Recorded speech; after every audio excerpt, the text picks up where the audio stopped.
Hello and welcome to Life Admin 365. I'm Dipty and today I'm sharing with you 5 simple and easy brunch meals that we typically make at my home. Depending on the serving size, these meals can be either made for breakfast or for dinner as well. So without further ado, let's begin. First on the list is Sabudana Khichdi, the quintessential Upvas of Bruch Meal. Here I have finely chopped green chilies and peeled and chopped potatoes, homemade ghee, roasted and crushed peanuts, fresh cilantro, and the star ingredient, overnight soaked sabudana or tapioca pearls. I had soaked 1.5 cup of sabudana yesterday night in about 4 cups of water, and after 30 minutes of soaking, drained out all the water and covered and kept it aside until ready to use. This method of soaking gives perfectly swollen sabudana pearls that are neither soggy nor tough. Place a ceramic pan or kadhai on medium heat. Add 3 to 4 tablespoons of ghee to the pan. Once ghee has melted, add 1 tablespoon of cumin seeds, followed by the addition of finely chopped green chilies and potatoes. Keep stirring and mixing for a minute, then add salt to taste. Cover and cook for 2 to 3 minutes on medium-low heat. Moisture will start collecting on the lid and it will start sizzling. That's the time to remove the lid and move to the next step. Mix well, cover and cook for another 1 to 2 minutes. By now the potatoes should have cooked completely. Add soaked sabudana and mix well. Then add about half a cup of roasted ground peanuts and mix well. Roasted and ground peanuts not only add characteristic delicious nutty flavor to the khichdi but also prevent the sabudana pearls from sticking to each other. Because sabudana is very starchy, as it starts cooking it becomes translucent and sticky. Hence ground peanuts help in keeping the pearls from sticking to each other.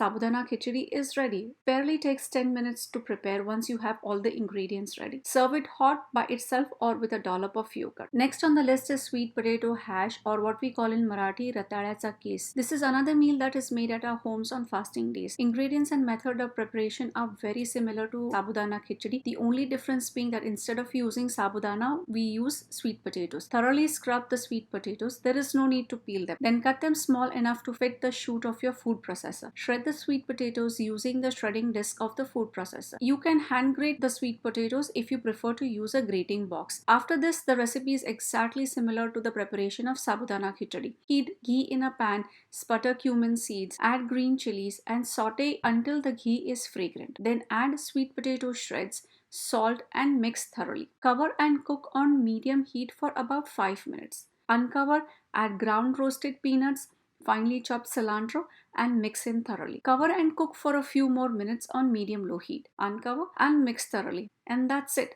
Serve it hot as is or with a side of yogurt or lemon pickle. So on the list is Upvas Thalipeeth. Typically during Shravan month, there are several upvas that come back to back, and invariably there are leftovers of Sabudana Khichdi or sweet potato hash or Upvas Batata Bhaji, or sometimes a little bit of all of these. That's when you finish them by making Upvas Thalipeeth. Sprinkle water on leftover Sabudana Khichdi and warm it in microwave for about a minute and loosen it up to remove any clumps. Add this khichdi to a parat or a big plate. To it, add the leftover sweet potato hash. Mix the hash with Sabudana Khichdi as well as you can. Smush the potatoes from the khichdi as well as you can. You don't want any chunks of potatoes when you're pressing the mix on the tawa. You can see that this mix is very dry and needs some kind of a binder to bring it together. That's where boiled potatoes come into play. You can grate boiled potatoes or simply crush the boiled potatoes and add them to the mixture. I had some pressure cooked potatoes that I had prepped earlier in the week, and that's what I'm using. These must be worth about 2 medium-sized potatoes. Also adding salt and red chili powder to taste, and then mixing everything thoroughly. Then add about half a cup worth of vrat flour. This is completely optional. You can skip adding it if you don't have it or don't want to add it. Mix well. To bind the mixture, add close to half a cup of water in parts. You don't want to pour all of the water at once, as you may not need all of it. Quantity of water will depend on how moist your starting ingredients were, plus how much of the boiled potatoes you added. Mix everything thoroughly. Portion out the mixture as uniformly as possible. You have two options. You can either pat out the ball flat on a plastic sheet till you get 6 to 7 inch uniformly thick circle and then transfer it to the hot tawa, or directly flatten it out on the warm non-stick tawa. If you choose to do this second way, you have to be super cautious and super careful, as you can easily burn your fingers in the process. Make sure that the heat is low when you're doing it this way. I'm choosing to follow the second method as I am used to making thalipeeth this way. Have a small plate with water butter ready on the side. Place a ball on warm non-stick tawa and using the palm and fingertips, flatten it out as uniformly as possible. This ball is sticky and you will need to frequently moisten your fingertips with water to prevent them from sticking. Smoothen the edges as you continue with the flattening. If you see it dripping around the edges, use moistened fingertips to smoothen and bring it together. Once flattened, make 4 to 5 holes using the backside of the spoon. Add ghee in these holes and all around the edges of the thalipeeth. After about 2 minutes, gently move the griddle so as to loosen the thalipeeth. Since the griddle is non-stick, you should be able to move it. You will also hear sizzling sound and see crisping around the edges. Place a wide-sized spatula or a flipper under the thalipeeth as far as under you can get it, and then flip the thalipeeth in one swift motion. Press the top side and cook for another 2 minutes. Divide the thalipeeth in half, fold one half over the other and transfer it to a plate. Repeat the same process with the remaining balls.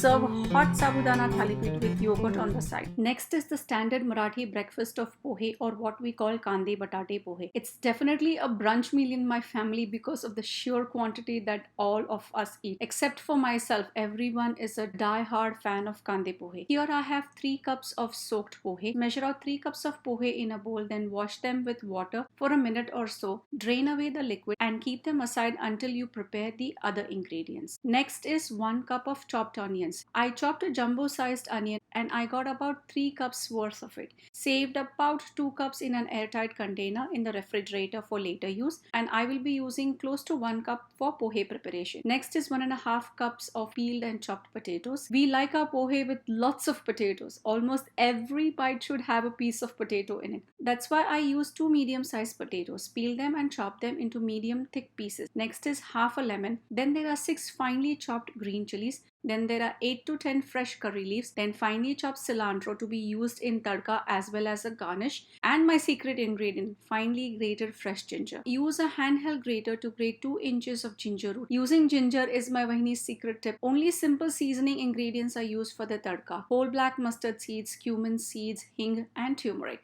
And of course oil. What I haven't shown here are a handful of raw peanuts, some fresh coconut for garnish, salt and sugar. To prepare pohe, place ceramic pan or kadhai on medium heat and add 3 to 4 tablespoons of oil. When oil is hot enough, add mustard seeds and let them sputter completely. Then add cumin seeds and let them sizzle. Turn heat to low and add finely chopped green chilies followed by curry leaves. Add chopped onions, potatoes, chopped cilantro, hing and turmeric.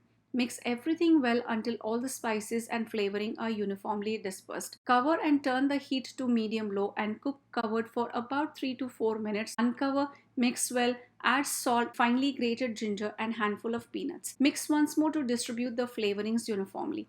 Cover and cook on medium-low heat. In the meantime, add 2 teaspoons of sugar, which is optional, salt according to your taste, and a little bit of finely chopped cilantro. When you see moisture condensing on the top of the lid, remove the lid, mix and add the soaked and seasoned pohe. Mix thoroughly to combine all the ingredients. Make sure the heat is low so as to not burn the pohe. Then add juice from half a lemon and mix well once more. Cover and let sit for 2 to 3 minutes. This is the most difficult part, waiting to eat when it's almost ready. Uncover and mix once more. I cannot describe how fragrant my kitchen smells at this moment. Check this out. Nice and fluffy pohe, neither dry nor soggy. Perfectly soft and delicious. Yum! Serve it hot with a garnish of cilantro and fresh coconut. And the last brunch item on my list is Phodnichi Poli or Phodnichi Poli. Here I have chapatis that are about a day old. These are still pliable but have started drying out, so it's best to eat them before they become inedible. I have 5 leftover chapatis. Then I have about a cup of chopped yellow onions and some leftover rice. On the other side, I have tadka ingredients. Oil for preparing the tadka, finely chopped cilantro stems, finely chopped cilantro leaves, finely chopped green chilies, few curry leaves, hing, turmeric, whole mustard seeds, and half a lemon. Let's see how it's prepared. First step is to roughly tear these chapatis into medium-sized pieces. Since I'm using my food processor, I'm tearing these chapatis directly into the bowl of the food processor, and then pulse grinding them to get a rough but uniformly ground chapati meal. You don't have to use a food processor. You can do the same process by hand, but it will be much easier and quicker if you use a food processor. Prepare tadka like usual. Heat oil in a pan on medium heat. Add mustard seeds. When they start sputtering, add finely chopped green chilies followed by curry leaves. Use a screen or a pan lid to prevent splattering all around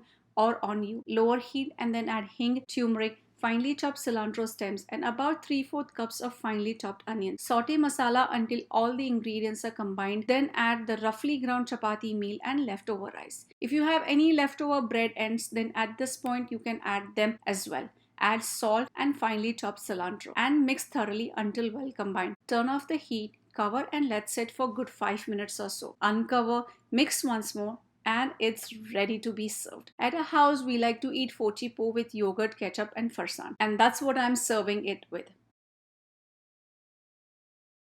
Thank you so much for watching today's video. Do give this video a big thumbs up and share with your friends. And subscribe to my channel if you haven't done so already. Your likes, shares and subscription help me grow my channel and reach a wider audience. Till the next one, adios!